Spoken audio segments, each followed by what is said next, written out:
Good morning, Magic.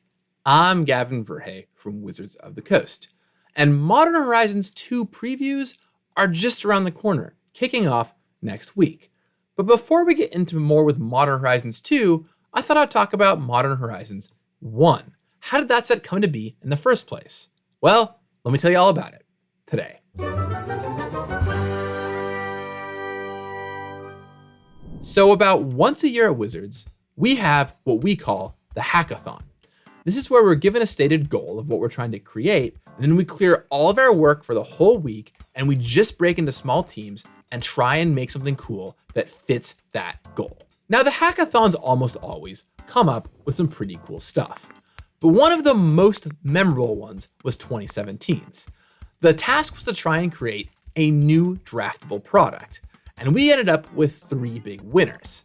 There was Jumpstart, Commander Legends, which I led, and then Modern Horizons. Codenamed Downspout for the hackathon, this was the brainchild of Ethan Fleischer and one Mark Rosewater.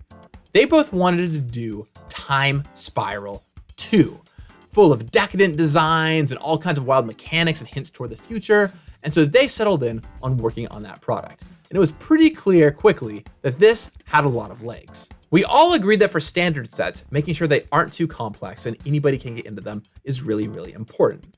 But given how many Magic players there are who have been playing for so long and can definitely handle the complexity, there was space for something on the opposite end of the spectrum, something full of mechanics and really wild.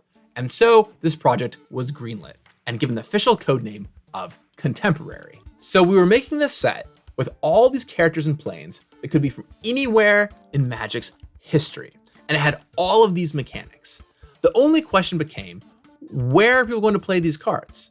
Well, in Draft, of course, and Legacy and Vintage. Conspiracy kind of paved the way for cards being legal there, but where else? Well, one that came to mind was Modern. There had been a lot of discussion at various points, an idea floating around of a set that would go directly into the Modern format. And this seemed like a perfect fit. You could have all the complexity and mechanics that you needed to make sure that the cards would be relevant in Modern. And thus, Modern Horizons was born. Along the way, especially with Commander's growth, it seemed like a great place to put cards that would be exciting for that format too. So even though it was a Modern-focused set, there were plenty of cool legends that have gone on to be popular in the Commander format. Modern Horizons 1 was a smash hit. I mean, yes, there were a lot of lessons learned from that set, but it was really successful, and on the whole, players really, really enjoyed it. So when making Modern Horizons 2, we took a lot of what made that set great, tried to learn from it, and also tried to incorporate some more of that time spirally nature, just a little bit, to match Mark Rosewater and Ethan Fleischer's original vision. One thing you'll find, for example, in Modern Horizons 2 that I think is pretty cool is a lot more mashup mechanics cards. We saw this in the first Modern Horizons a little bit with cards like Throes of Chaos, but there's even more this time around, and I really hope you enjoy all of them. But for more on Modern Horizons 2, you'll have to wait until next week. I'll talk with you then when I dig into what the future of Modern Horizons has in store.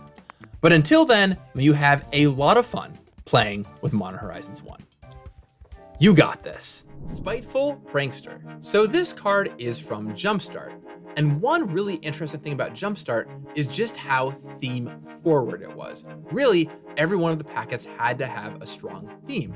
So there were a lot of new cards made that just filled holes that were needed. And in this particular packet that this shows up in, it's all about this